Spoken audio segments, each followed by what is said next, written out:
قال إنه يقول إنها بقرة لا ذلول تثير الأرض ولا تسقي الحرث مسلمة لا شية فيها قالوا الآن جئت بالحق فذبحوها وما كادوا يفعلون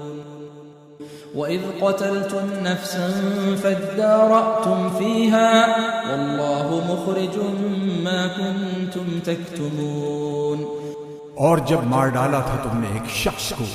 پھر لگے ایک دوسرے پر دھرنے اور اللہ کو ظاہر کرنا تھا جو تم چھپاتے تھے فقلنا اضربوه ببعضها كذلك يحيي الله الموتى ويريكم آياته لعلكم تعقلون پھر ہم نے کہا مارو اس مردہ پر اس گائے کا ایک ٹکڑا، اس طرح زندہ کرے گا اللہ مردوں کو اور دکھاتا ہے تم کو اپنی قدرت کے نمونے